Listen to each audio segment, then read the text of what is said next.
Voilà, nous avons vu tout à l'heure que nous étions dans un temps où il était important de désoccidentaliser le Messie, désoccidentaliser notre foi pour reconnaître une nouvelle fraîcheur, une nouvelle vigueur, en un mot, un renouveau.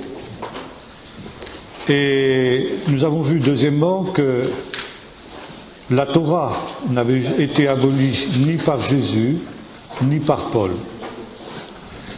Alors il y a une question qui se pose. Qu'est-ce que ça veut dire, la Torah qui n'est pas abolie? Est-ce que ça veut dire qu'en tant que païens, il faut que nous nous mettions à pratiquer le Shabbat, à manger kasher, etc., etc. Alors, qu'est-ce que ça veut dire? Jésus n'est pas venu pour abolir la Torah, mais pour lui donner son vrai sens, puisque c'est comme ça qu'il faut comprendre l'expression qui est traduite par accomplir, lui donner son vrai sens. L'expression qu'on a vue chez Paul, nous n'abolissons pas la Torah, mais nous la confirmons, ça veut dire lui donnons son véritable sens, sa véritable signification. Alors nous allons prendre trois textes même. Le premier dans le livre de la Genèse au chapitre 12, au verset 1er, qui est la vocation d'Abraham et donc du peuple d'Israël, et qui nous donne un petit peu le sens de ce qu'est l'épopée d'Israël. L'Éternel dit à Abraham, va-t'en de ton pays, de ta patrie, de la maison de ton père, vers le pays que je te montrerai. Je ferai de toi une grande nation, je te bénirai, je rendrai grand ton nom, tu deviendras une source de bénédiction, je bénirai ceux qui te béniront, je maudirai ceux qui te maudiront, toutes les nations de la terre seront bénies en toi. Et voilà ici le mot important, toutes les nations de la terre seront bénies en toi. Et là, nous sommes, dès le départ, placés devant un paradoxe.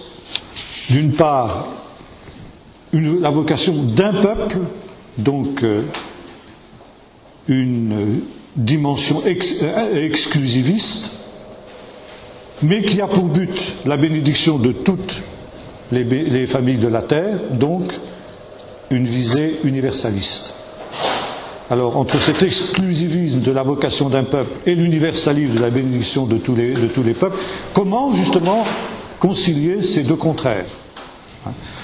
Et c'est justement le paradoxe de la vocation d'Israël que l'apôtre Paul appelle aussi le mystère d'Israël. Je ne veux pas, dit-il, que vous ignoriez ce mystère. Il y a donc un mystère, ça veut dire quelque chose qui n'est pas compréhensible par la sagesse humaine, par la vision humaine. Nous allons lire un deuxième texte dans le chapitre 15 du livre de la Genèse, où le Seigneur conclut d'une manière concrète cette alliance avec Abraham. Ça veut dire ce contrat dont nous avons parlé tout à l'heure. Nous avons vu qu'une alliance, c'est un contrat. Nous avons vu que la Torah, c'est le document écrit de ce contrat, en quelque sorte. Mais la conclusion de ce contrat, elle employait des coutumes qui étaient celles de l'époque, qui ne sont plus celles de notre temps, et qui nous semblent tout à fait étrangères, parce qu'elles ne sont plus du tout notre culture, mais les sages d'Israël ont dit, la Bible emploie le langage des hommes. Ça veut dire qu'elle se met à la portée des hommes, elle entre dans la culture des hommes pour se faire mieux comprendre d'eux. Et à cette époque-là, quand on voulait conclure un contrat, eh bien, on partageait des animaux et les deux parties contractantes passaient entre ces animaux comme signe justement de ratification de ce contrat. C'est comme si on avait signé un contrat notarié aujourd'hui, si vous voulez. Et c'est ce que Dieu fait avec Abraham. Il lui dit, verset 9, chapitre 15, verset 9, « Prends une génisse de 3 ans, une chèvre de 3 ans, un bélier de 3 ans, une tourterelle et une jeune colombe pour me les offrir. » Il prit tous ces animaux, les coupa par le milieu, et mit chaque moitié l'une vis-à-vis de l'autre, mais il ne partagea pas les oiseaux. Les oiseaux de proie s'abattirent sur les cadavres, et Abraham les chassa. Au coucher du soleil, Abraham fut accablé de sommeil, et aussi de frayeur dans l'obscurité profonde. L'Éternel dit à Abraham, sache que tes descendants seront des immigrants dans un pays qui ne sera pas le leur. Ils y seront esclaves, on les maltraitera pendant 400 ans. mais la nation qui vous opprime, moi l'Éternel, je la juge. Ils sortiront ensuite avec de grandes richesses. Toi, tu mourras en paix. Tu seras enseveli d'après une heureuse vieillesse. À la 4e génération, ils reviendront ici, car c'est seulement alors que la déchéance morale des Amoréens aura atteint son comble. Voilà, ça c'est un texte très important, bien que difficile, à cause justement de ces coutumes étranges pour nous aujourd'hui, mais qui a un sens très très profond justement pour ce qui est de la vocation d'Israël et par conséquent de l'œuvre de Jésus, puisque Jésus est défini comme étant cette postérité que Dieu avait promise à Abraham. Paul l'interprète comme le font les rabbins, n'est-ce pas? Je te donnerai une postérité, et la postérité c'est au singulier et non pas au pluriel. Par conséquent, les rabbins avaient interprété cette expression postérité comme s'appliquant au Messie. La postérité d'Abraham, c'est le Messie. Et dans les Galates, Paul fait la même interprétation. Pour lui, la promesse d'une postérité promise à Abraham concerne essentiellement le Messie. Alors ici, il y a un texte tout à fait intéressant. C'est donc ce contrat qui est conclu entre le Seigneur et Abraham, donc avec le peuple d'Israël, et une prophétie sur ce que sera l'avenir de ce peuple. Verset 13, « Sache que tes descendants seront captifs pendant 400 ans au milieu d'un peuple qui les opprimera. » Ça commence mal. L'oppression. Pourquoi ? Qu'est-ce que le peuple d'Israël a fait pour mériter ça ? Rien. Et donc on a du mal à comprendre pourquoi le peuple d'Israël va devoir descendre en Égypte et va devoir y être opprimé pendant une si longue durée, parce que 400 ans, 4 siècles, c'est considérable. Alors, la réponse nous est donnée par le Seigneur lui-même dans ce texte.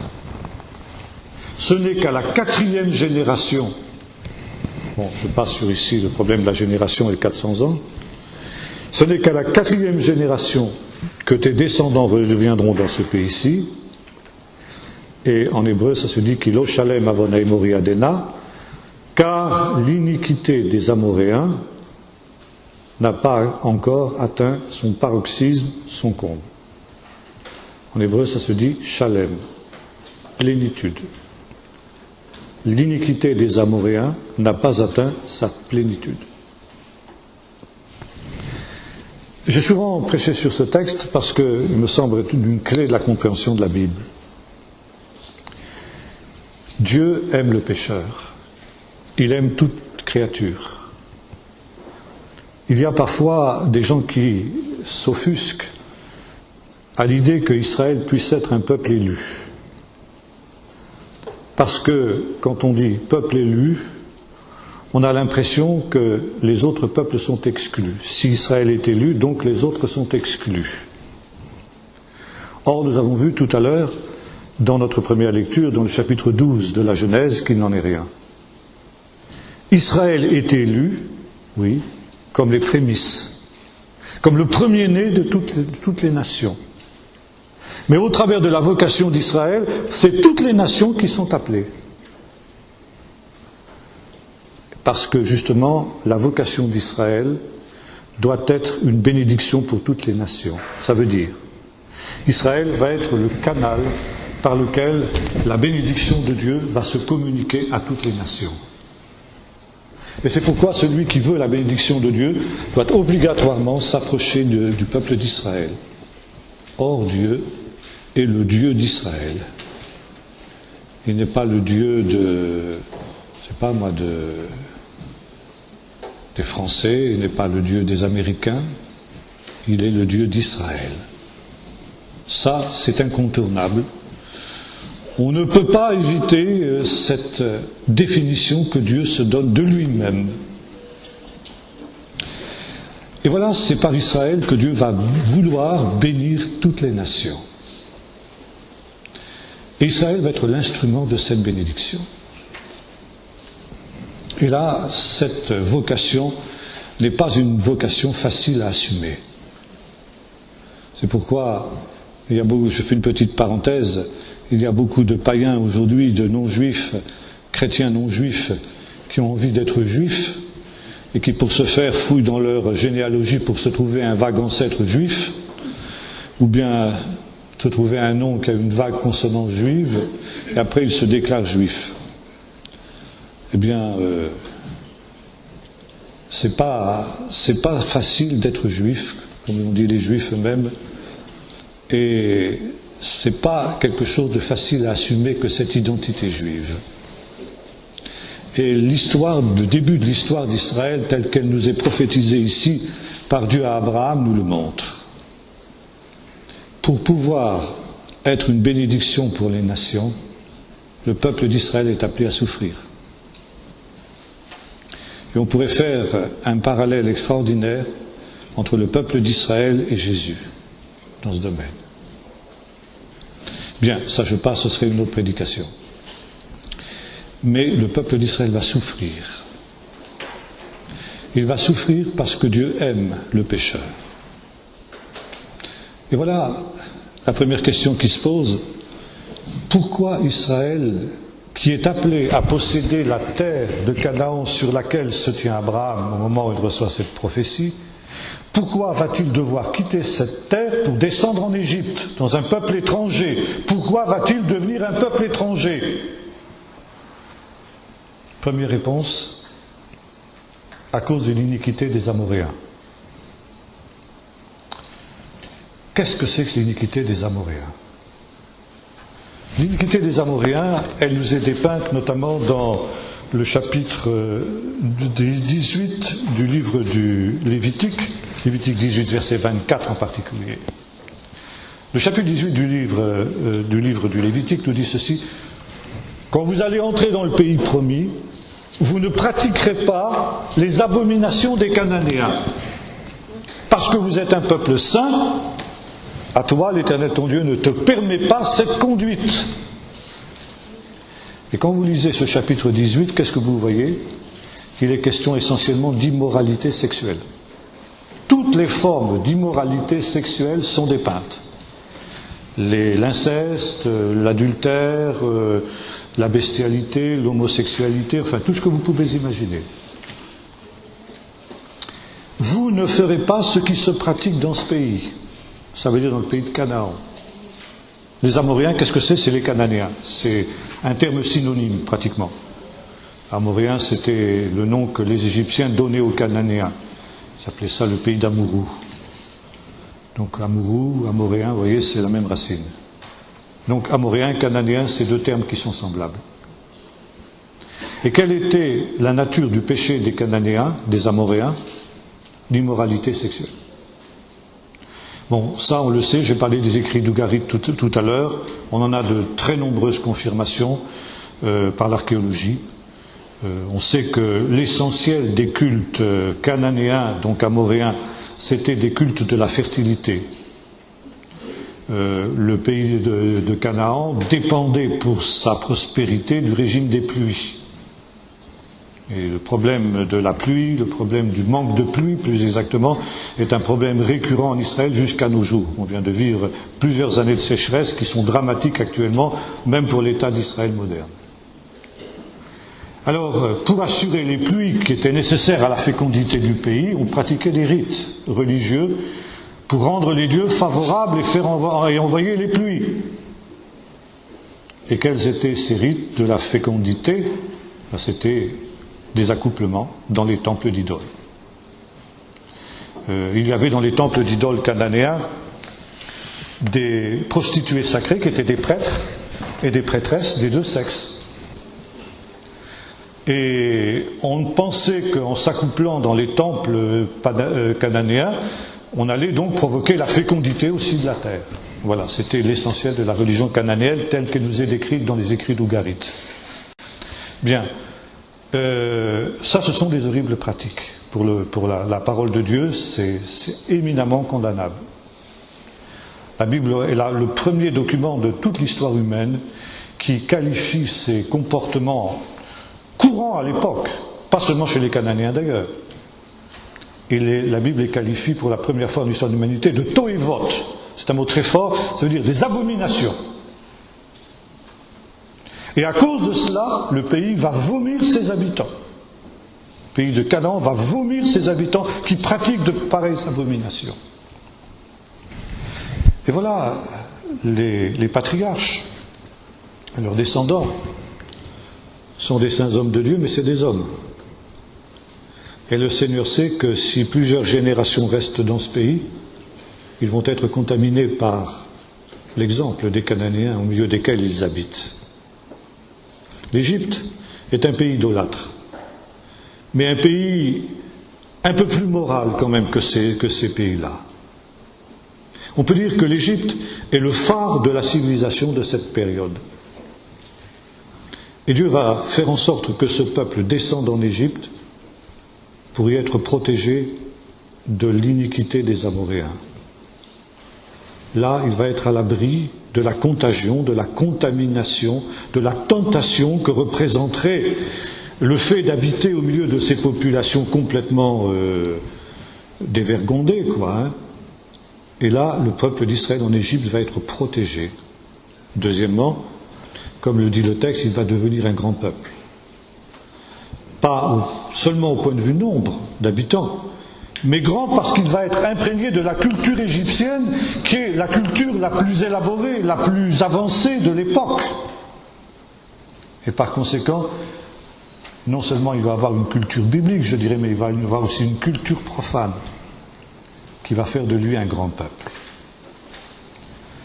Et enfin, troisième point, pourquoi le peuple d'Israël descend-il en Égypte?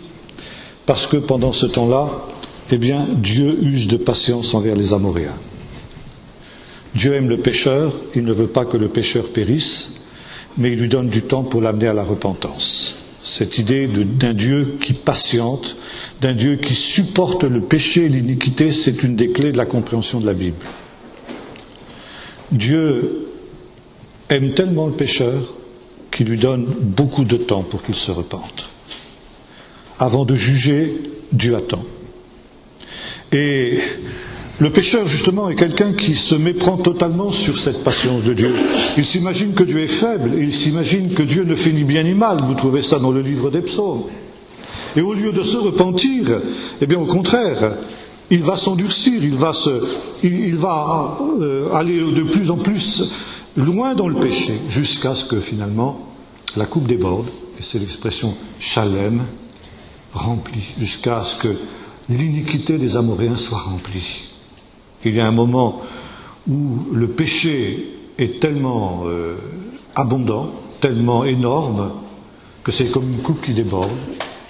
Et là, Dieu n'a d'autre solution que d'exercer ses jugements, et Dieu n'a d'autre solution que de châtier le pécheur. Vous avez ça à Sodome, par exemple. Dieu attend. Et voyez-vous, il envoie les anges pour qu'ils voient si les choses sont arrivées au point de non-retour. Vous allez me dire, mais Dieu ne connaît-il pas toutes choses d'avance? Il savait bien que l'iniquité des Sodomites était arrivée à ce stade-là. Mais notre texte veut nous montrer combien Dieu, en quelque sorte, prend des précautions avant d'exercer ses jugements. Il veut être sûr. Il veut être sûr qu'il n'y a plus un seul juste. Il veut être sûr qu'il n'y a plus de l'ombre d'une possibilité que la majorité se repente. S'il y avait eu 10 justes à Sodome, Sodome n'aurait pas été détruite. Ça nous montre justement cette extraordinaire miséricorde et cette extraordinaire patience de Dieu. Dans l'Apocalypse, il est question d'une certaine Jézabel dont Dieu dit « Je lui ai donné du temps pour qu'elle se repente ». Voilà. Dieu donne du temps aux pécheurs. Et ces abominables pécheurs que sont les Amoréens dont nous avons parlé tout à l'heure, Dieu va leur donner un temps de grâce de 400 ans, temps pendant lequel ils auront l'occasion de se repentir. Et pendant le temps où les Amoréens vont avoir ce temps de grâce, eh bien le peuple d'Israël va souffrir injustement à cause de la miséricorde et de la patience de Dieu pour les pécheurs. Alors ça peut vous choquer, mais c'est profondément biblique. Le juste souffre à cause de la patience de Dieu vis-à-vis du méchant. Ça, c'est le thème, un des thèmes essentiels du livre des psaumes en particulier. Et souvent, le psalmiste, le juste du livre des psaumes, ne comprend pas la raison de son malheur. Et ils interrogent le Seigneur. Il dit, mais Seigneur, mais pourquoi les méchants réussissent? Pourquoi tu n'interviens pas contre les méchants? Surtout que ces méchants, ils m'oppriment moi. Pourquoi est-ce que tu ne me délivres pas alors que je crie à toi jour et nuit? Pourquoi est-ce que tu me laisses la proie des mains des méchants sans me délivrer, sans venir à mon secours? Et la réponse est là. Dieu n'intervient pas contre le méchant, quitte à ce que le juste soit opprimé par le méchant, parce que Dieu donne du temps au méchant pour qu'il se repente. Alors peut-être, je mets ça comme une possibilité, je n'en fais pas un dogme, et peut-être est-ce dans ce sens-là qu'il faut comprendre cette parole étonnante de Paul, quand il dit « J'achève dans mon corps les souffrances qui manquent à Jésus-Christ ». Paul souffrait injustement parce qu'il prêchait l'Évangile. Il était envoyé par Dieu pour, par ce moyen, sauver les pécheurs. Et souvent, son message était incompris, il était persécuté, il était battu, il était mis en prison. Enfin, vous connaissez tout ça. Et en quelque sorte, il souffrait injustement, lui le juste, à cause de l'amour que Dieu avait pour les pécheurs, pour donner aux pécheurs une occasion de se repentir, une occasion d'être sauvés. Et là, vous avez la vocation d'Israël. La vocation d'Israël, elle est là. Israël doit souffrir injustement à cause de l'amour que Dieu a pour les nations, afin que les nations soient sauvées. Et maintenant, nous allons prendre un autre texte, si vous le voulez. Nous avons déjà lu tout à l'heure un peu, dans l'Épître aux Romains. Nous lisons le chapitre 11 et le verset 11. Romains 11, chapitre 11 et verset 11. Alors il nous faudrait des heures et des heures pour analyser ces trois chapitres essentiels que sont les chapitres 9, 10 et 11 de l'Épître aux Romains. Mais, on fera peut-être 5 jours si vous voulez, on pourra revenir sur ces trois chapitres. Mais là, je vais donc être très rapide, je vais prendre simplement la conclusion de ces trois chapitres au verset 11. Donc, je dis, ont-ils trébuché, donc les Israélites, pour tomber? Non, certes non. Et voilà le mot important. Mais par leur chute, le salut a été donné aux païens afin de provoquer leur jalousie. Or, si leur chute a été la richesse du monde et leur défaite la richesse des païens, combien plus en sera-t-il ainsi de leur complet relèvement? Je vous le dis à vous, païens, en tant qu'apôtre des païens, moi je glorifie mon ministère, afin s'il est possible de provoquer la jalousie parmi ceux de ma race et d'en sauver quelques-uns. Car si leur mise à l'écart a été la réconciliation du monde, que sera leur réintégration sinon une vie d'entre les morts?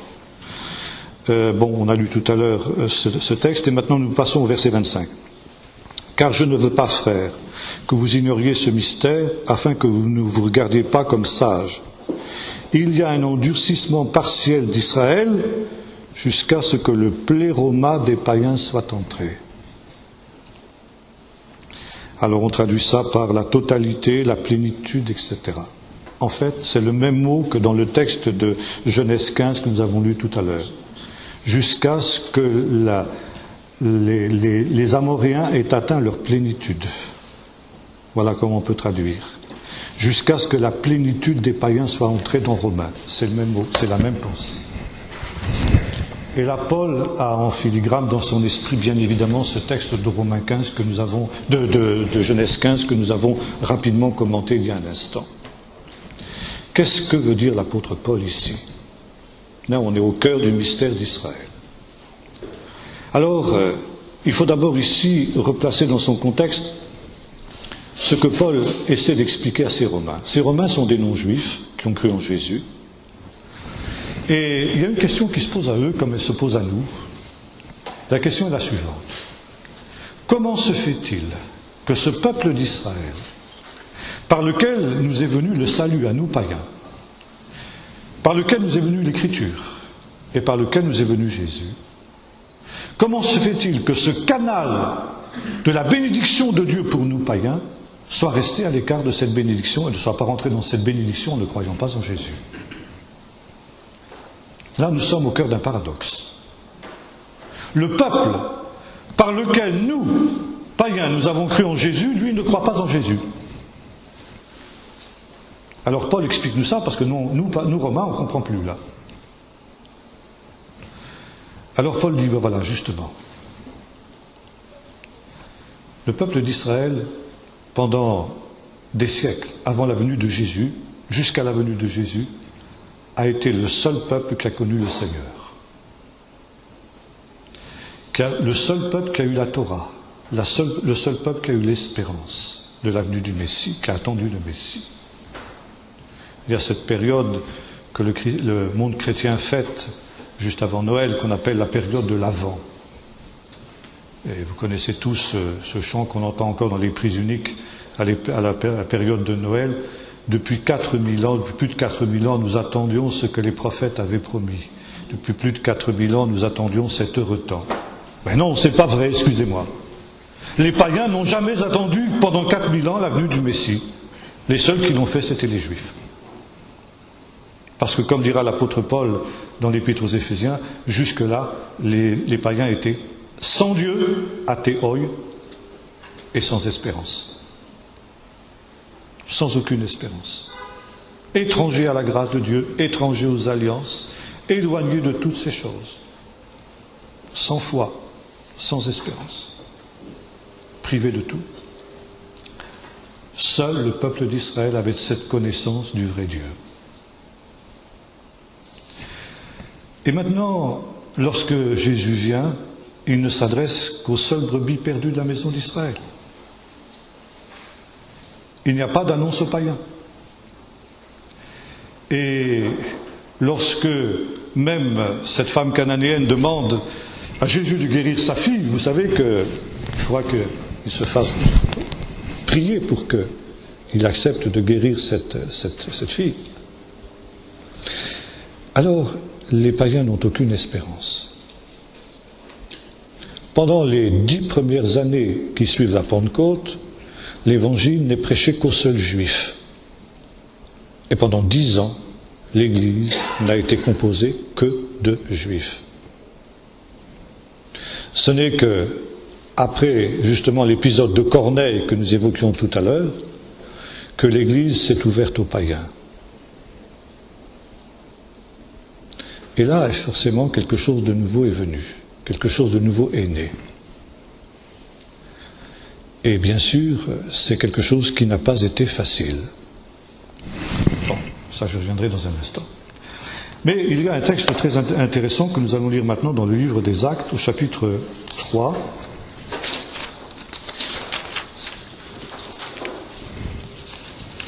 Chapitre 3 et verset 19. Bon, l'épisode est bien connu. Pierre et Jean montent au temple à l'heure de la prière, et il y a ce malheureux paralytique qui est assis à l'entrée du temple, et qui va être guéri miraculeusement par Pierre et Jean. Vous connaissez la fameuse phrase de Pierre, je n'ai ni argent ni or, mais ce que je te donne au nom de Jésus de Nazareth, lève-toi et marche. Stupéfaction de la foule, qui s'assemble, qui s'attroupe, parce que ce paralytique est bien connu, tout le monde avait l'habitude de le voir là-bas demander l'aumône. Et Pierre en profite pour prêcher l'Évangile. Et voilà la conclusion du discours de Pierre, verset 19. Il s'adresse ici à ceux qui sont dans le temple, c'est-à-dire les Juifs. « Repentez-vous donc et convertissez-vous afin que vos péchés soient effacés, afin que des temps de rafraîchissement viennent de la part du Seigneur, et qu'il envoie celui qu'il vous a destiné, le Messie Jésus. C'est lui que le ciel doit recevoir jusqu'au temps du rétablissement de tout ce dont Dieu a parlé par la bouche de ses saints prophètes d'autrefois. » Qu'est-ce que veut dire ici Pierre ? Jésus est parti, il est remonté au ciel, le jour de l'ascension, mais il a promis qu'il reviendrait. Et bien entendu, le plus vite sera le mieux. Qu'est-ce qui pourrait empêcher Jésus de revenir ? eh bien, aussi longtemps qu'Israël sera dans son péché, Jésus ne peut pas revenir. Voilà, en gros, ce qui est dit. Ça, c'est cohérent avec la doctrine des rabbins, qui pensent que le Messie ne reviendra que quand Israël se repentira. Vous avez ça chez Jean-Baptiste aussi, repentez-vous, car le royaume des cieux est proche, etc. Par conséquent, dit Pierre, voilà, vous avez les preuves ici évidentes que Jésus le Messie, ce paralytique guéri, le montre. Donc, qu'est-ce que vous attendez pour vous repentir? Pour que vos péchés soient effacés? Afin que les temps de rafraîchissement viennent, c'est ce qu'on appelle en hébreu tikkun olam, ça veut dire le temps messianique, et qu'il envoie du ciel Jésus, le Messie. Que Jésus revienne.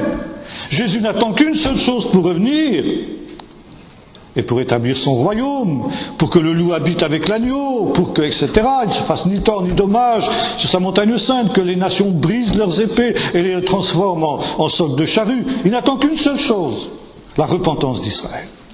La repentance et la foi d'Israël. Donc, repentez-vous et croyez dans cette bonne nouvelle, vous juifs, et immédiatement Jésus va revenir.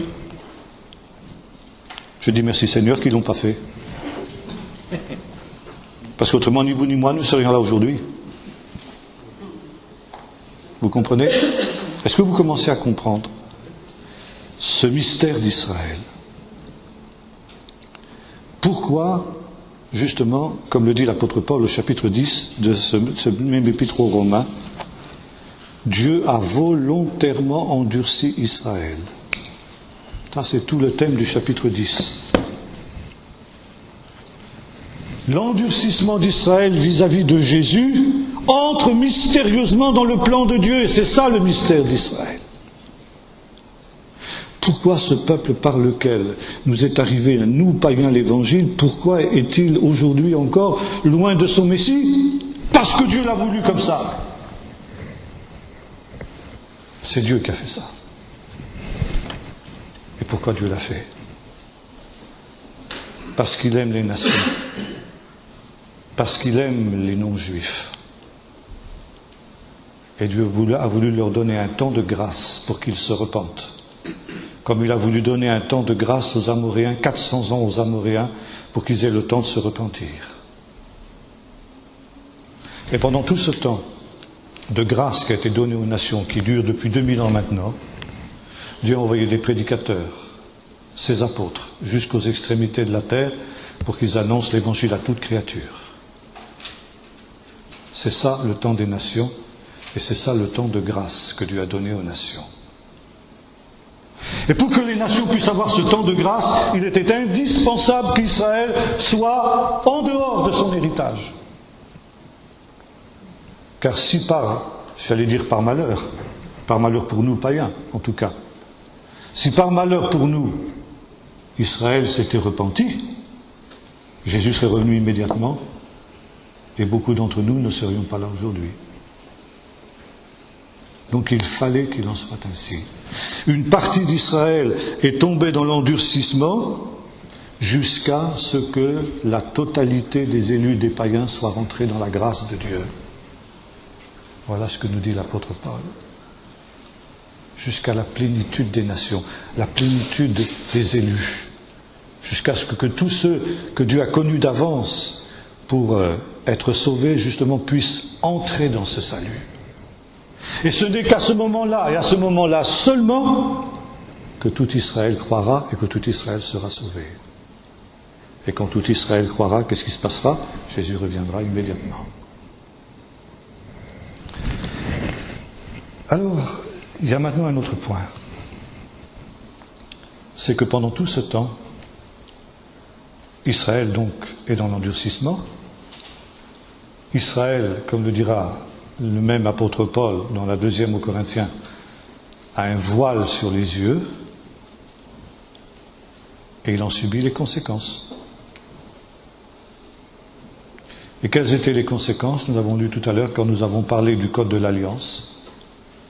Si vous n'écoutez pas ces paroles, si vous n'écoutez pas le prophète que Dieu vous suscitera, on a lu ça tout à l'heure dans le livre du Deutéronome au chapitre 18, qu'est-ce qui se passera? Vous serez exilés jusqu'aux extrémités de la terre.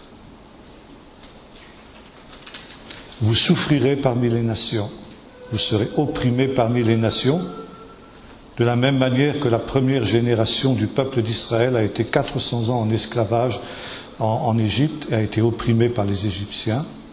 De la même manière, il y aura un nouvel exil où le peuple d'Israël, dans l'endurcissement, souffrira au sein des nations.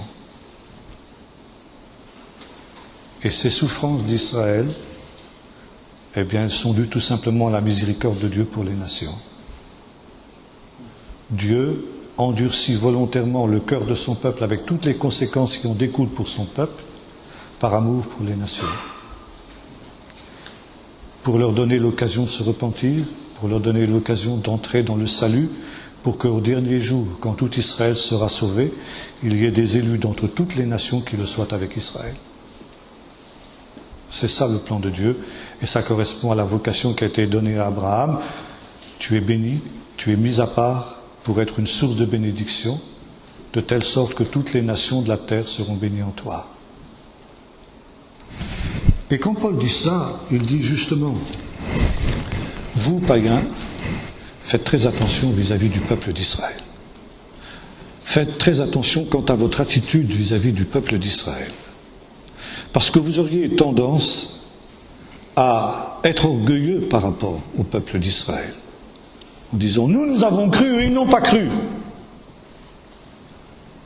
Voyez-vous, moi je suis émerveillé de voir l'extraordinaire préscience de Paul. Paul avait prévu exactement tout ce qui se passe aujourd'hui, tout ce qui s'est passé pendant les 2000 ans d'histoire de l'Église et que Jules Isaac appelait les 2000 ans d'enseignement du mépris. C'est ça que Paul avait dit. Attention, ne sois pas hautain vis-à-vis du peuple d'Israël, n'aie pas du mépris vis-à-vis du peuple d'Israël. Et bien, patatras, on a fait ce qu'il ne fallait pas faire. Exactement ce qu'il ne fallait pas faire. Exactement ce que Paul avait dit de ne pas faire. On l'a fait. Et voilà, le résultat, ça a été qu'Israël a souffert. Et Paul dit, mais pourquoi ne pas avoir, justement, pourquoi ne dois-tu pas avoir, toi, païen, cette attitude de mépris vis-à-vis du peuple d'Israël? Parce que si Israël est endurci, c'est pour toi, c'est pour ton bien. Et c'est Augustin d'Hippone qui employait cette expression, pas exactement pour ça, mais enfin on peut le ramener à ça, il appelait Felix culpa, bienheureuse faute. Et plutôt que d'en vouloir au peuple d'Israël de ne pas croire en Jésus, tu devrais plutôt te réjouir de ce qu'Israël n'ait pas cru en Jésus. Car la non-foi d'Israël, l'incrédulité d'Israël vis-à-vis de Jésus était la condition même de ton salut à toi, païen. Tu devrais bénir Dieu d'avoir endurci Israël pour que tu puisses avoir part à son héritage. Sinon tu n'aurais pas pu y avoir part. Et là, nous sommes au cœur du mystère d'Israël, au cœur de ce paradoxe. Ce paradoxe que Paul exprime aussi dans un autre verset, toujours dans ce même texte, qui nous dit ceci. Voyons ça, je ne sais pas si je vais le retrouver ici. Voilà, verset 28. En ce qui concerne l'Évangile, ils sont ennemis à cause de vous. Mais en ce qui concerne l'élection, ils sont aimés à cause de leur Père. Alors voilà, là, nous sommes au cœur de ce paradoxe. Par rapport à toi, croyant païen, le peuple d'Israël est dans une situation tout à fait ambiguë. Il est ennemi, ça veut dire il est dans une situation d'opposition à Dieu à cause de toi, pour ton bien.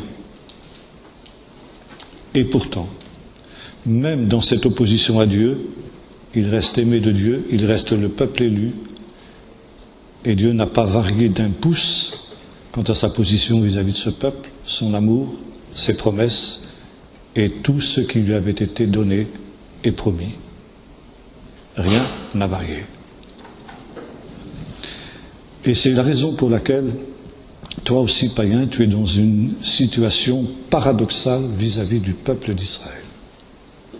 Amis et ennemis. Ennemis d'abord. lorsque nous disons Jésus-Christ, j'en parlais tout à l'heure, qu'est-ce que nous disons? Je l'ai rappelé, nous disons simplement ceci: Jésus est le Messie d'Israël. Et cette affirmation, un juif orthodoxe ne peut en aucune manière l'accepter. Quand je dis à un juif orthodoxe Jésus est le Messie d'Israël, il me dit non, Jésus n'est pas le Messie d'Israël. Et quand un juif me dit Jésus n'est pas le Messie d'Israël, Jésus n'est pas mon Messie, qu'est-ce qu'il me dit? Eh bien, il touche à ce que ma foi chrétienne a de plus profond, à l'essence même de ma foi chrétienne. Car nous l'avons dit tout à l'heure, si Jésus n'est pas le Messie d'Israël, il n'est pas non plus mon sauveur. Si Jésus n'est pas le Messie d'Israël, il n'est rien. Et s'il n'est rien, moi aussi, païen, je ne suis rien. Parce que sans Jésus, je suis encore dans mes péchés. Sans Jésus, je suis étranger aux alliances. Sans Jésus, je suis sans espérance, sans Dieu, sans rien dans le monde.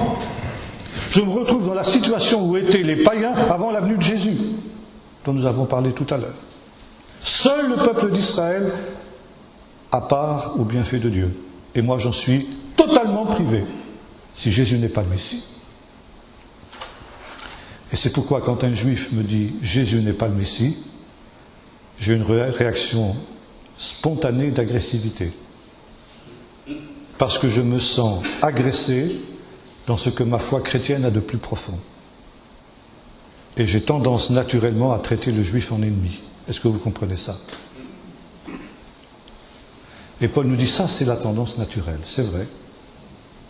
Toi, païen, tu aurais tendance à ça. Mais n'oublie pas une chose, c'est que malgré cette opposition à Dieu, parce que ce n'est pas simplement une opposition à toi qu'il a, le juif, quand il dit ça, c'est une opposition à Dieu, il reste aimé à cause de ses pères. Et qu'en ce qui concerne l'alliance, la vocation, rien n'est changé. Dieu aime ce juif quand bien même il nie la réalité du Messie. Et par conséquent, toi, païen, tu n'as pas le droit de le haïr. Tu n'as pas le droit de laisser libre cours à ce sentiment d'agressivité qui naîtrait en toi naturellement quand le juif te dit Jésus n'est pas le Messie. Tu dois l'aimer malgré ça, parce que c'est Dieu qui l'aime. Malgré ça. Tu dois l'aimer comme Dieu l'aime. Puisque Dieu l'aime malgré cette opposition, toi tu dois agir de la même manière. Alors c'est très difficile à comprendre ça, mais c'est la clé du mystère. C'est toute la clé de cette ambiguïté que nous trouvons justement ici dans ce texte. Maintenant, je vais essayer d'aller un peu plus vite. Paul continue de dire ceci. Si leur chute a été la richesse du monde et leur défaite la richesse des païens, combien plus en sera-t-il de leur complet relèvement? Là, évidemment, c'est assez facile à comprendre. Si un tel faux pas a eu des conséquences tellement bénéfiques pour les nations, parce que cet endurcissement d'Israël, nous dit l'apôtre Paul, il est partiel, il est limité dans l'espace, parce que c'est une partie seulement d'Israël qui est tombée dans l'endurcissement. La plus grande partie, d'accord, mais une partie quand même. Parce qu'il y a des juifs qui ont cru. De tout temps, il y a des juifs qui ont cru. À l'époque, Paul dit, bien au moins moi, il ne faut quand même pas oublier que moi, Paul, je suis juif. Hein? Il y aurait quand bien même que moi, ça suffirait pour dire que tout Israël n'est pas tombé dans l'endurcissement. Puis deuxièmement, c'est limité dans le temps. Parce qu'il y a un temps fixé. Quand les nations auront mis le comble à leur péché, comme les Cananéens, les Amoréens avaient mis le comble à leur péché, eh bien Dieu enlèvera le voile d'Israël, ce sera le salut d'Israël et de ceux qui auront cru des nations, et ce sera le jugement des nations incrédules. Malheur alors aux nations incrédules, aux païens incrédules qui se seront endurcis et qui n'auront pas accepté la grâce de Dieu pendant ces 2000 ans. Il en sera comme de Sodome, Dieu est patient, Dieu attend longtemps pour juger, et quand le jugement de Dieu tombe, ça tombe, et ça fait mal. Et là, il n'y a aucun remède. Je vous le dis à vous, païens, en tant qu'apôtre des païens, moi je glorifie mon ministère afin, s'il est possible, de provoquer la jalousie parmi ceux de ma race et d'en sauver quelques-uns, car si leur mise à part a été la réconciliation du monde, que sera leur réintégration, sinon une vie d'entre les morts? Si les prémices sont saintes, la pâte l'est aussi. Si les racines sont saintes, les branches le sont aussi. Qu'est-ce que Paul veut dire ici? Nous avons vu que Paul a expliqué que Dieu a volontairement endurci le cœur de son peuple avec toutes les conséquences que cela avait par amour pour les nations, pour qu'elles aient l'occasion d'être sauvées. Ce qui veut dire ceci, c'est que pour hâter le temps du salut d'Israël, qu'est-ce qu'il faut faire? Évangéliser les nations. Plus vite on en aura fini avec cette tâche qui consiste à propager l'évangile jusqu'aux extrémités de la terre, mieux Israël se portera. Parce que quand l'évangile aura atteint les extrémités de la terre et que la plénitude des nations sera rentrée, eh bien tout Israël sera sauvé. Il y avait à l'époque de Paul, déjà de son temps, une secte judéo-chrétienne qu'on appelait les Ébionites. Les Ébionites étaient des judéo-chrétiens, mais qui ne croyaient pas que Jésus était fils de Dieu. Ils croyaient que Jésus était le fils de Joseph. Un petit peu comme les témoins de Jéhovah actuels, si vous préférez. Et ces gens-là étaient en même temps très judaïsants, et ils étaient très anti-pauliniens. Pour eux, Paul était un traître qui avait abandonné son peuple pour se tourner vers les nations. Et ils accusaient Paul de négliger l'évangélisation d'Israël pour se tourner vers les nations. Et dans ce texte aussi, Paul répond à cette accusation que l'on portait contre lui. Il dit, mais pas du tout. Je n'oublie pas mon peuple d'Israël quand je vais vers les nations. Et au contraire, comme il le dit au début du chapitre 9, cette situation du peuple d'Israël est pour moi une souffrance continuelle. J'y pense nuit et jour à cette situation de mon peuple. Je n'ai pas oublié mon peuple. Et je l'ai si peu oublié que je travaille à son salut. Mais je le fais aussi d'une manière paradoxale. Je le fais en prêchant l'évangile aux nations. En prêchant l'évangile aux nations, je hâte le salut d'Israël, car plus vite les nations seront atteintes par le salut, et plus vite le peuple d'Israël pourra se tourner vers Jésus. Donc achevons la tâche d'évangéliser les nations, et Israël se tournera vers Jésus. Maintenant, Paul dit ceci, et en même temps j'excite leur jalousie. Qu'est-ce qu'il veut dire par là? Quelque chose de très intéressant. Il dit, voilà, une des missions d'Israël, nous l'avons lu tout à l'heure dans la Genèse, mais on pourrait dire ça aussi dans de nombreux passages de la deuxième partie du livre d'Ésaïe, à partir du chapitre 40, n'est-ce pas? La vocation d'Israël, c'est d'être la lumière des nations et de porter le salut de Dieu jusqu'aux extrémités de la terre. Et voilà, dit Paul, moi, le juif que je suis, en évangélisant les nations, qu'est-ce que je fais? Je remplis la vocation d'Israël. Israël a vocation d'être la lumière des nations et de porter le salut de Dieu jusqu'aux extrémités de la terre. Eh bien voilà, j'accomplis la vocation d'Israël. Pourquoi justement Israël ne fait-il pas cela? Il devrait faire comme moi. Et à ce moment-là, il remplirait vraiment sa vocation. Et quand je fais ce qu'Israël devrait faire et ne fait pas, ben j'essaie de le rendre un peu honteux, de dire, mais écoute, qu'est-ce que t'attends? Qu'est-ce que t'attends, toi, juif, pour apporter la Torah aux nations? C'est ton rôle, après tout. Et voyez-vous, cette notion-là, aujourd'hui, a trouvé son plein accomplissement. Parce que un des grands problèmes de l'Israël moderne, c'est celui-ci. Comment se fait-il? Ça, c'est les rabbins qui posent la question même. Comment se fait-il que nous, le peuple d'Israël, qui avons la vérité, puisque les païens n'ont pas la vérité, les chrétiens n'ont pas la vérité, bien sûr, pour un juif pieux, c'est évident.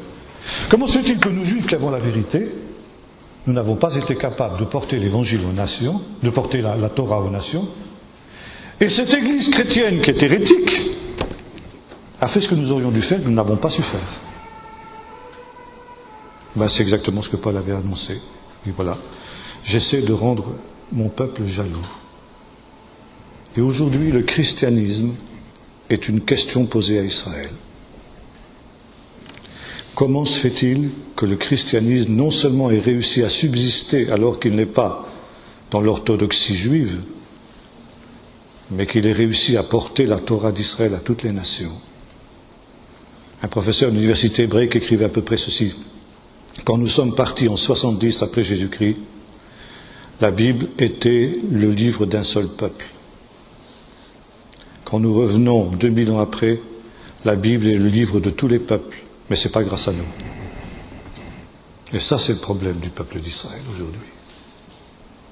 Comment se fait-il que les chrétiens ont réussi là où nous avons échoué?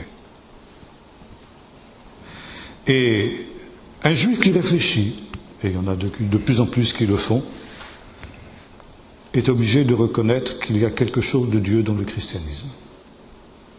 Et le christianisme, nous avons vu tout à l'heure, le judaïsme est un mystère pour le monde chrétien, et le monde chrétien est un mystère pour le peuple d'Israël. Et nous arrivons aujourd'hui à cette situation où, peut-être il est temps de se retrouver, de se rencontrer, et de cesser d'être un mystère les uns pour les autres à partir de ce que le Seigneur annonce. Et c'est aussi le but de cette rejudaïsation en quelque sorte de nos racines, ce retour à nos racines hébraïques, pour essayer justement aussi de comprendre et de nous faire comprendre de ceux qui sont en face de nous et qui, selon l'enseignement de Paul, sont les plus proches de tous nos prochains. Car dans l'Épître aux Éphésiens, l'apôtre nous dit ceci: vous n'êtes plus maintenant des étrangers ni des gens du dehors, mais vous êtes concitoyens des saints, gens de la maison de Dieu. Ça veut dire quoi? Ça veut dire que le peuple d'Israël est le peuple dont nous sommes le plus proches. Nous sommes plus proches du peuple d'Israël que nous devrions être, en tout cas plus proches du peuple d'Israël que de n'importe quel autre peuple. Et pourtant c'est l'inverse. Pour la plupart des chrétiens, il y a une connaissance phénoménale du peuple d'Israël. Et vice-versa. Pour le peuple d'Israël, il y a une méconnaissance phénoménale du monde chrétien. Et ça, c'est quelque chose qui est profondément anormal. Alors nous ne devons pas attendre de la part du peuple juif qu'il prenne l'initiative de cette rencontre. Mais par contre, c'est à nous d'en prendre l'initiative, d'aller vers le peuple d'Israël et de faire en sorte justement que, ils réalisent que, nous ne nous sentons pas étrangers par rapport à ce peuple. Et qu'ils sont justement nos frères aînés, qu'ils sont nos racines, comme nous l'avons dit tout à l'heure, et que le Seigneur a des plans qui concernent les uns et les autres, parce que Dieu veut les rassembler. Je terminerai simplement par un texte de l'Épître aux Romains qu'on trouve dans le chapitre 14, verset 8. Je dis en effet, donc Romains 15, verset 8, je dis en effet que le Messie est devenu serviteur des circoncis pour prouver la véracité de Dieu en confirmant les promesses faites au Père. Tandis que les païens glorifient Dieu pour sa miséricorde, selon qu'il est écrit, c'est pourquoi je te confesserai parmi les nations, je chanterai en l'honneur de ton nom. Et encore, il est dit, nations, réjouissez-vous avec son peuple. Ou encore, louez le Seigneur, vous toutes les nations, et que tous les peuples le louent. Qu'est-ce que Paul veut dire? Il dit en quelque sorte ceci.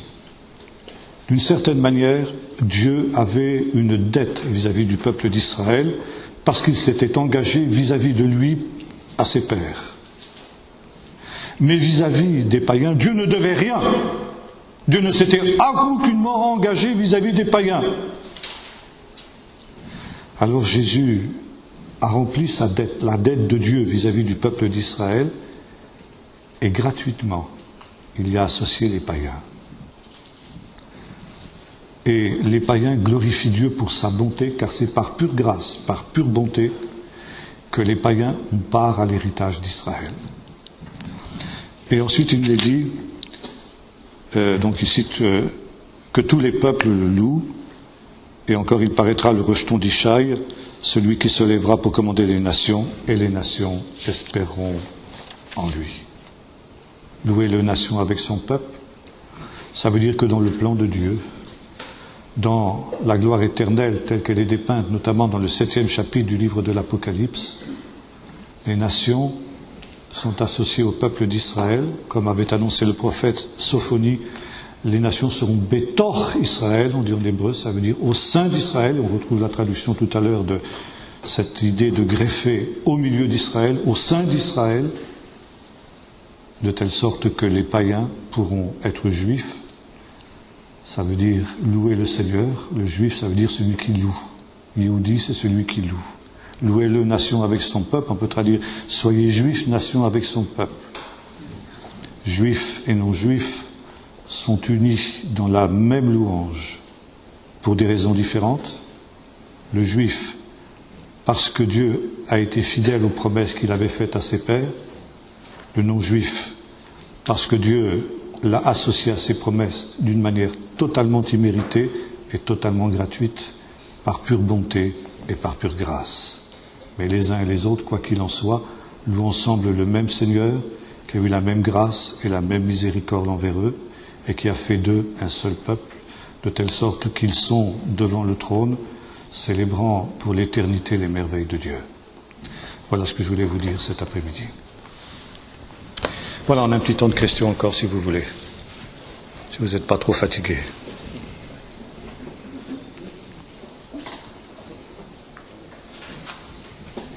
On en est où de l'évangélisation de la terre? Je crois que c'est pas mal avancé. On en est où de l'évangélisation de la terre? Je crois qu'on en est pas mal annoncé. Il y a un petit signe très intéressant. C'est mon fils qui est en Israël actuellement pour quelques mois. Et il me téléphonait tout à l'heure me disant qu'il y a des Papous qui sont venus de Nouvelle-Guinée. Il est avec un groupe de Papous là au beau milieu du désert du Negev.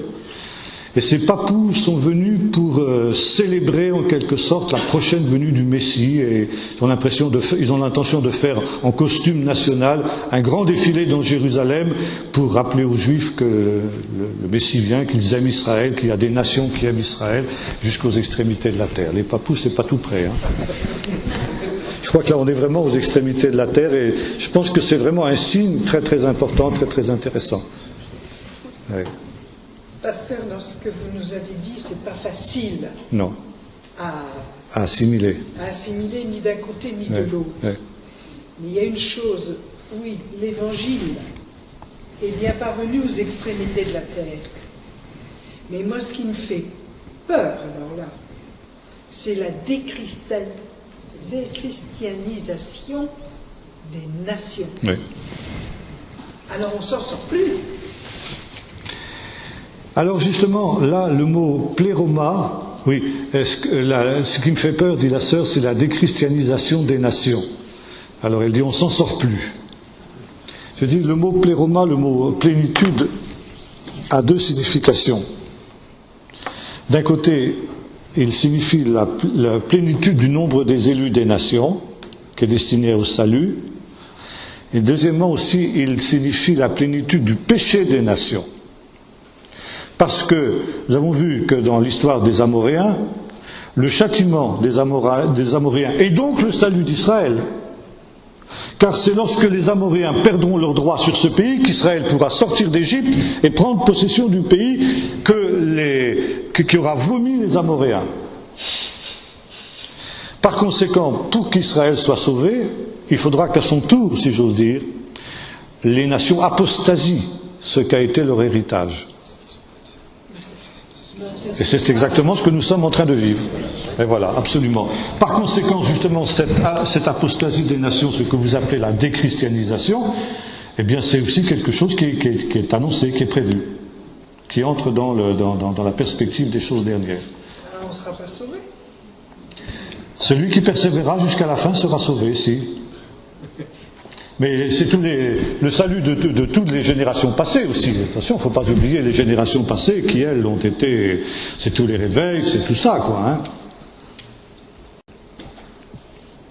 Mais c'est vrai que quand on lit les prophéties sur le retour de Jésus, moi je vois pas tellement un monde christianisé et un grand réveil mondial.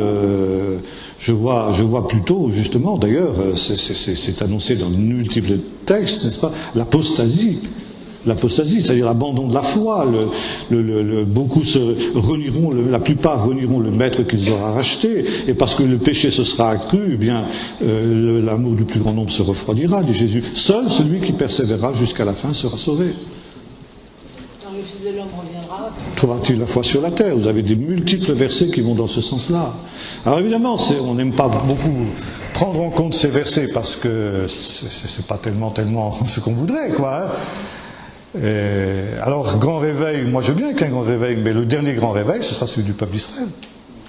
La dernière Pentecôte, ce sera la Pentecôte d'Israël. Il ne faut quand même pas oublier que la prophétie de Joël, que l'on prend souvent justement pour soi, jusqu'à un certain point c'est légitime, mais elle s'applique d'abord au peuple d'Israël. L'Esprit répandu sur toute chair, c'est toute chair au sein du peuple d'Israël d'abord. Alors, ça s'est accompli, je crois que, par exemple, le réveil de Pentecôte qui a commencé au début du siècle dernier était effectivement une certaine manière de l'accomplissement, d'une certaine manière l'accomplissement de cette prophétie de Joël.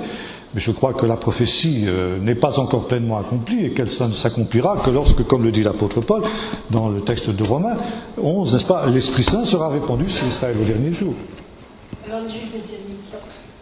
Je pense que c'est les prémices de ce grand mouvement. Les Juifs messianiques, elle disait. Les Juifs messianiques, c'est le point de départ de ce grand mouvement. Il y a quand même davantage de Juifs qui se sont tournés vers Jésus depuis 1970 à peu près, jusqu'à nos jours, qu'il y en a eu pendant les 2000 ans d'histoire. C'est quand même un signe. Oui. Une petite question technique. Excusez-moi. Une petite question technique rapide. Quelle traduction française veut-il mieux prendre pour Ancien Testament et Nouveau Testament? Ça, c'est une question qu'on me pose souvent, c'est une question qu'elle est très difficile de répondre. Les Écritures. Ah, l'expression. Oui, enfin. Alors, moi, j'emploie l'expression l'écriture ou les Écritures, tout simplement parce que c'est l'expression que Jésus employait. Donc les Écritures pour l'Ancien Testament et pour le Nouveau Et le Nouveau Testament, je crois que ça c'est légitime parce que c'est biblique. Nouveau Testament, vous trouvez ça dans Jérémie 31. Voici les jours viennent, dit le Seigneur, où je ferai avec la maison d'Israël, la maison de Juda, une Brit Hadasha, une alliance nouvelle. Donc un Nouveau Testament, puisque Testament, c'est un mot de vieux français qui n'a pas le sens qu'il a aujourd'hui. Testament, ça veut dire alliance. Ancienne alliance, nouvelle alliance. Voilà. Alors l'expression Nouveau Testament, à condition de l'expliquer, parce qu'encore aujourd'hui, Testament c'est plutôt donc quelque chose qu'on lègue après sa mort, quoi, hein, alors que c'est pas du tout le sens. Testament, c'est dans le sens du vieux français, alliance. Les Écritures, oui. Oui. Est-ce que une remarque par rapport à l'image que vous avez prise dans la première partie des fleurs coupées, ça m'a fait penser à une réunion où j'étais à Paris il y a plusieurs années. Et les orateurs étaient un couple pastoral israélien, donc, des Juifs messianiques. Oui. Et l'épouse, elle avait pris cette image justement, elle disait que l'Église, si je me souviens bien, l'Église était comme des roses ou comme des fleurs qui à un moment donné se sont coupées de la racine et ont été mises dans un vase. Et elle nous disait, aujourd'hui, il n'y a plus d'eau dans le vase. Ah oui, tout à fait. Dieu ne met plus d'eau dans le vase. Oui. Il en a mis un peu pendant. Oui. Il met plus d'eau dans le vase. Et la survie de l'Église, c'est de sortir du vase et de se réfléchir. Voilà, absolument. Tout à fait. Je suis tout à fait d'accord. Ah ouais, l'image est tout à fait pertinente. Oui. Oui. Allez-y, oui. Non, quelqu'un avait posé une question avant? Vous? Non? Allez-y alors.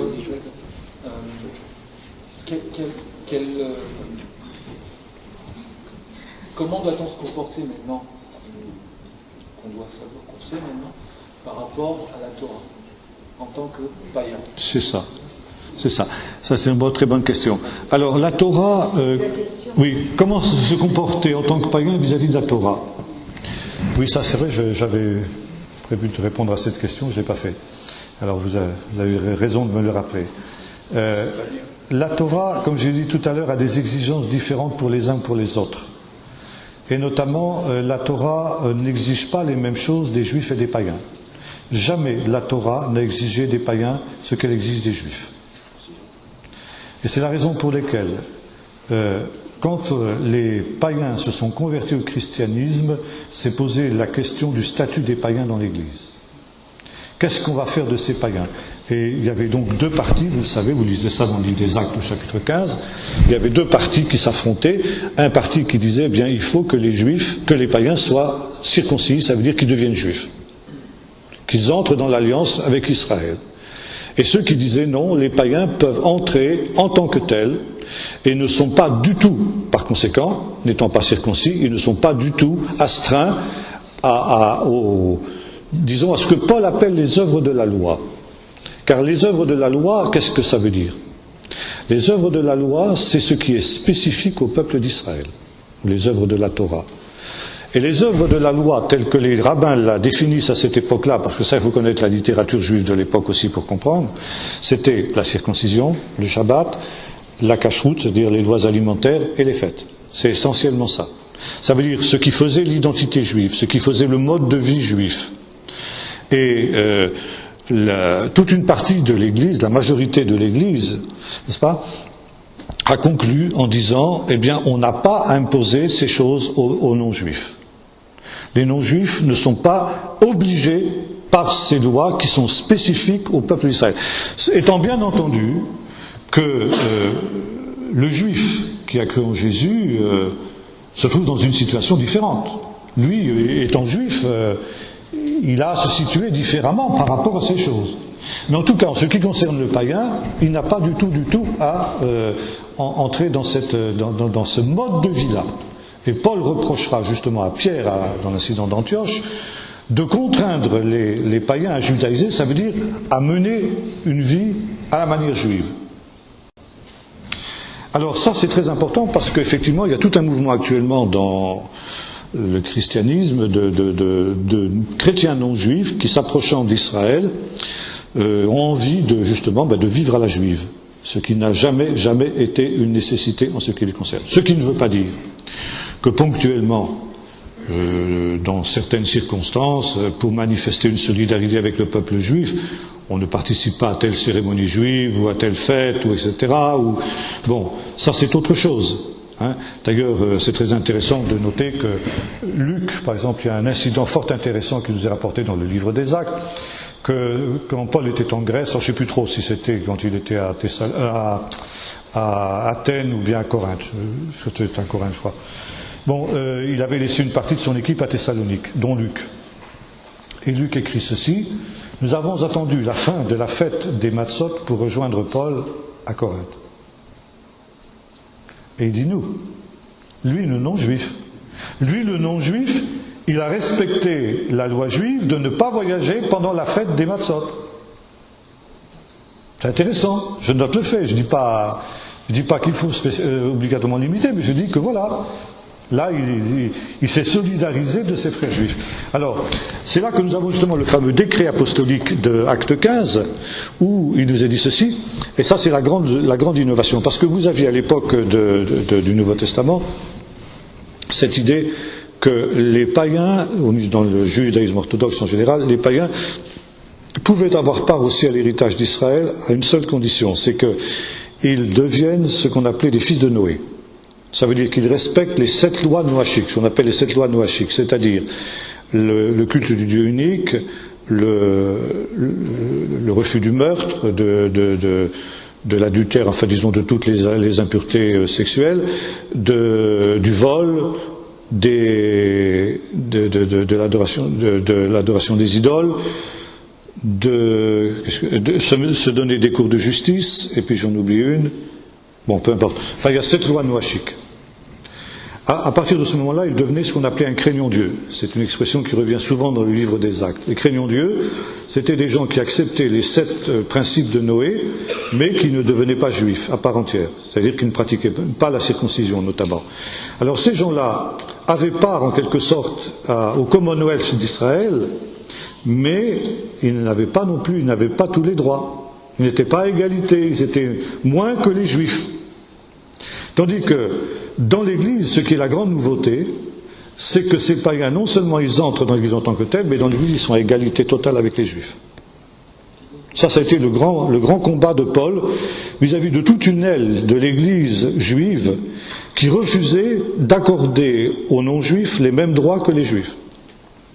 Et ça, comme je disais à un frère tout à l'heure, c'est quelque chose qui a été quasi incroyable de la part de l'Église juive de Jérusalem de prendre cette décision. Parce que ceux qui ont pris cette décision étaient fort conscients qu'en acceptant cette parité, cette égalité des uns et des autres, eh bien ça voulait dire que c'était n'était plus qu'une question d'années pour que par la force des choses, les païens soient majoritaires dans l'Église et qu'il y ait 2 conséquences. Première chose, les Juifs perdent le pouvoir. Et deuxième chose, qu'il y ait une déculturisation de l'Évangile, une déjudaïsation de l'Évangile. Ce qui a été. Et c'est pourquoi on disait tout à l'heure avec ce frère, cette déjudaïsation, cette occidentalisation du Messie, elle était inévitable. Elle était le corollaire obligé de la prédication de l'Évangile aux extrémités de la terre. Ce qui ne veut pas dire qu'elle était dans l'ordre des choses. D'ailleurs, Jésus l'avait entrevu aussi quand il avait dit aller faire de toutes les nations des disciples. C'était la même. Il était bien conscient que son message allait être édulcoré automatiquement. Il était bien conscient que les Juifs allaient perdre le pouvoir dans l'Église. Il en était conscient, Jésus. Bon, c'était le corollaire obligé. Et c'est peut-être aussi pour ça qu'il fallait qu'il y ait un peuple d'Israël qui reste fidèle à la Torah, pour nous rappeler que, attention, les racines sont là. Ça aussi Dieu l'a permis certainement. Et c'est pourquoi il y a cette idée dans le judaïsme, Ezer Kenegdo. Vous savez, c'est l'homme et la femme dans le couple. Je lui ferai une aide semblable à lui. Mais ça peut se traduire aussi une aide qui soit contre lui. Qui soit en face de lui, qui soit contre lui. Et les femmes, j'en vois des femmes qui ont des grands sourires quand j'ai dit ça. Il va y avoir des scènes de ménage ce soir. Et ça veut dire que la femme doit parfois s'opposer à son mari. C'est une bénédiction pour le mari si la femme sait s'opposer à son mari.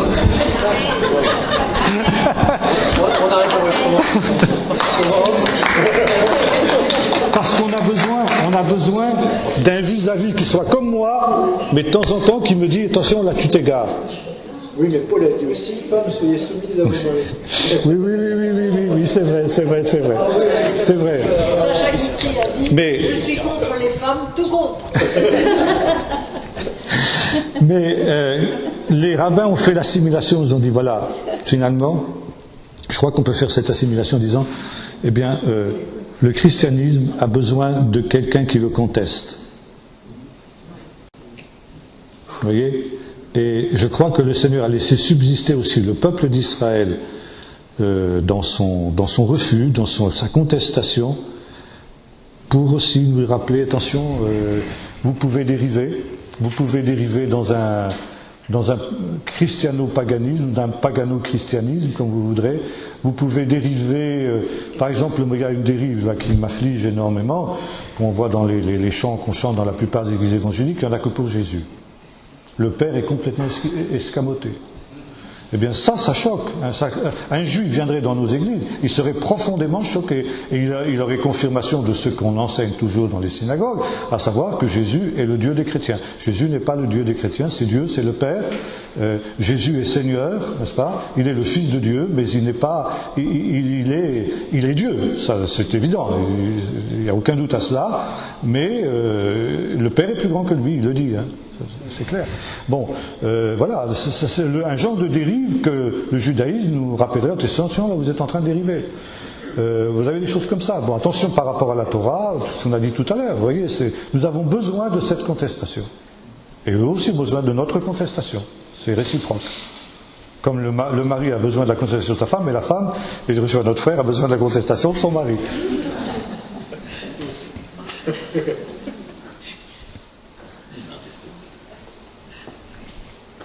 Pour rebondir sur la précédente question, qu'en est-il des juifs messianiques? Se sentent-ils tenus de continuer de pratiquer les œuvres de la D'accord. Est-ce que les juifs messianiques sont tenus de respecter les œuvres de la Torah, c'est-à-dire ce qui fait la spécificité du peuple juif? Non, je dirais non. Ils ne sont pas obligés de le faire, mais je dirais qu'ils peuvent aussi le faire. Voilà. C'est-à-dire que, je vous dirais ce que disait le fondateur du mouvement messianique, qui s'appelait Yosef Rabinovitch, parlant de la circoncision. Il disait, un juif qui ne circoncie pas son fils ne pêche pas, mais il se coupe de son peuple. Voilà, vous voyez. Et là, un des grands reproches que le judaïsme fait à l'évangélisation des juifs par les chrétiens, c'est justement d'arracher des juifs à leur peuple, en faisant d'eux des goyim, des non-juifs. Et si vous voulez, par rapport à ces œuvres-là, quand on lit ce que l'apôtre Paul nous dit dans Romains 13, 14, 15 et 16, donc la fin de l'épître aux Romains, qu'est-ce que nous voyons? Qu'il y a liberté. Il y a liberté pour les uns comme pour les autres, par rapport à ces choses-là. Un juif, je dirais que à l'époque de Paul, la question ne se posait pratiquement pas pour un juif messianique. Un juif messianique respectait la Torah. Bon, je dirais que... Alors Paul montre que ça aussi, il y a une relativisation, et que Paul respectait lui-même la Torah, autant que faire se peut, mais que lorsque ça posait des obstacles dans la communion fraternelle avec les non-juifs, il s'affranchissait de ces choses-là. Ça veut dire qu'il y a une relativisation. Et je pense que ça c'est la base aujourd'hui. Par exemple, je vais vous citer un cas. On a des amis juifs dans notre région, pratiquants, qui mangent kasher et tout. Ils nous avaient invités plusieurs fois. Bon, on est allé manger chez eux kasher, bien évidemment. Et puis on a voulu leur rendre l'invitation. Et on leur a dit, écoutez, on est bien ennuyés, on aimerait vous inviter, mais on n'a pas de nourriture kasher à vous offrir, parce que dans notre région, il n'y a pratiquement pas de juifs, et eux, ils font venir leur nourriture kasher de Lyon, il n'est pas question de faire ça. Bon. Ils ont dit, écoutez, ça fait rien, on sera heureux de venir avec vous, on mangera votre nourriture, même si elle n'est pas kasher, parce que ce ne sera pas du cochon, parce que pour nous, la communion avec vous est plus importante que la cacheroute. Mais ça, c'est exactement ce que Paul aurait dit. C'est exactement ce que Paul aurait dit. C'est une hiérarchie des lois, voyez-vous? Et il y a des lois qui sont plus importantes que d'autres. Il y a des moments où on est obligé de violer certaines lois parce que c'est des lois qui sont en contradiction les unes avec les autres. Alors on prend la plus importante et on viole la moins importante. C'est comme ça dans la pratique des Juifs jusqu'à aujourd'hui. Et ça, vous retrouvez ça chez Paul, vous retrouvez ça chez Jésus, vous retrouvez ça dans les discussions qu'il a avec les pharisiens et tout ça, quoi. Hein. Et l'amour, la communion fraternelle avec les non-juifs est plus importante que le respect des lois. C'était la règle de Paul. Mais quand il pouvait faire autrement, il gardait les lois juives. Bon, c'était normal, parce que tous les juifs à cette époque-là le faisaient. Aujourd'hui, la majorité des juifs ne respectent plus ces lois. Donc, à la limite, un juif messianique, je sais pas moi, il voyage un jour de Shabbat, il va pas se couper de son peuple plus qu'un juif qui fait ça, quoi. Vous comprenez? Le problème se pose un peu différemment. Alors chacun doit voir dans son âme et conscience, et chacun a une entière liberté. Mais ce que Paul interdit, c'est qu'on l'impose aux non-juifs, ou qu'on le prêche aux non-juifs comme une nécessité. À la limite, si vous avez envie, par exemple, il y a des chrétiens qui m'ont posé la question à Bordeaux la semaine dernière, on dit, nous, comment dirais-je, solidarité avec le peuple d'Israël, et puis quand même, parce que Shabbat, c'est quand même plus biblique que le dimanche, etc., ce qui est vrai. Qu'est-ce que vous pensez si on allume 2 bougies le jour du Shabbat? Je dis, c'est votre liberté. C'est votre liberté. Vous ne péchez pas. À condition que vous ne l'imposiez pas aux autres, vous ne le prêchez pas. Ben, dit, oui, c'est ça, on fait ça en privé. Ben, faites-le. Faites-le en toute tranquillité d'esprit. C'est important ce que vous venez de dire sur la hiérarchie, parce que je n'avais jamais compris cette parole de Jésus, vous filtrez le moucheron et vous avalez je ne sais pas quoi. Attendez, oui, alors je réponds à votre question, puis je répondrai à celle du frère tout de suite. Oui, là il y a une hiérarchie, oui, elle dit que c'est très important, et elle parle du moucheron filtré là, dans l'évangile. Alors, il y a une hiérarchie des commandements. Par exemple, vous avez un autre exemple dans l'évangile lui-même. Jésus dit ceci. Bon, que se passe-t-il, par exemple, si un enfant naît le vendredi?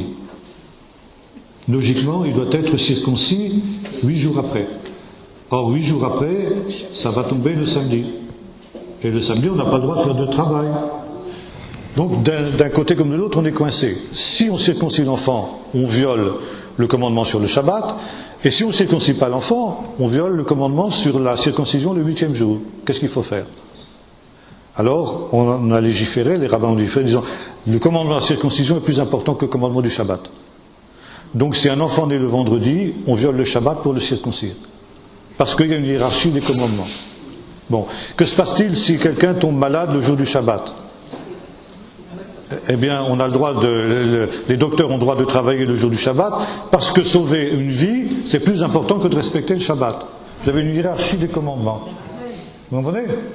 D'ailleurs, Jésus dit ça aussi, qui de vous, si si un animal tombe et est en danger de mort, vous allez le retirer. Vous violez le Shabbat pour ça. Vous comprenez? Alors, voilà, ça, il y a une hiérarchie des commandements. Et finalement, c'est la clé, ça j'en parlerai peut-être plus tard, c'est la clé du sermon sur la montagne. Parce que le sermon sur la montagne, qu'est-ce que c'est? C'est le commentaire que Jésus fait de la Torah. Et il dit, voilà, il y a une clé à partir de laquelle on doit appliquer les commandements. Tous les commandements doivent être appliqués à partir de cette clé-là. Et c'est la règle d'or. Tout ce que vous voulez que les hommes fassent pour vous, faites-le de même pour eux, car c'est la Torah et les prophètes. Ça veut dire l'amour du prochain. Tu dois appliquer le commandement dans la perspective de l'amour du prochain. Si une application littérale du commandement blesse ton prochain, tu n'agis plus dans l'amour, donc tu filtres le moucheron, effectivement, et tu avales le chameau. Parce que il y a une hiérarchie des commandements. Le plus grand commandement, c'est l'amour du prochain. Tu dois faire d'abord chercher à l'amour du prochain, d'où l'attitude de nos amis qui ont dit manger avec vous en violant la cache-route, c'est plus important que de respecter la cache-route et de vous faire de la peine en ne mangeant pas avec vous. Vous comprenez? C'est ça c'est la clé par laquelle Jésus demande l'interprétation de la Torah. Et je réponds aussi à notre frère qui demandait comment on doit respecter la Torah, dans cette perspective. Bon, le frère là-bas.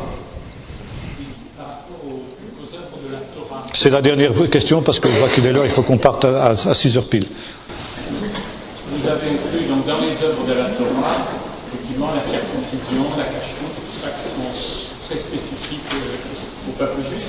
Par contre, les fêtes juives, ça ne me semble pas avoir sa place dans ces œuvres de la Torah, dans la mesure où les chrétiens, les premiers chrétiens ont tous respecté ces fêtes, plus ou moins, et puis que les fêtes dites chrétiennes ont été créées plus tard, en partie par antisémitisme.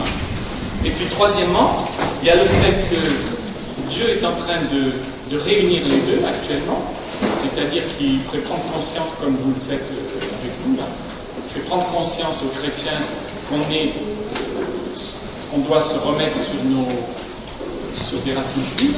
Et donc si le fait de fêter à des dates différentes la mort de Jésus, par exemple, alors qu'il est mort pendant la fête de Pessah, est-ce que c'est pas quelque chose qui va être redemandé à l'Église, peut-être, en étant fidèle? Ça a été une querelle très importante dans l'Église ancienne, qu'on appelle la querelle des quattro-décuments. Savoir à quel moment il fallait célébrer Pâques, quoi. Bon, pour des raisons d'antisémitisme chrétien, on est arrivé où on est aujourd'hui, c'est vrai, quoi.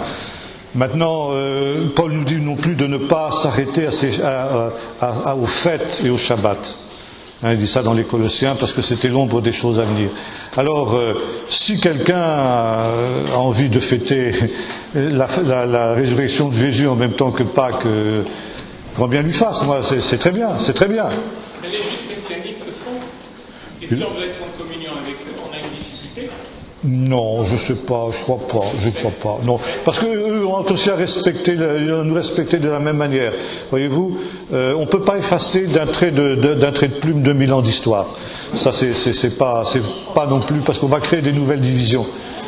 Alors, une dernière question parce qu'il faut qu'on parte. Je vais vous rejoindre parce qu'il faut qu'il y ait quand même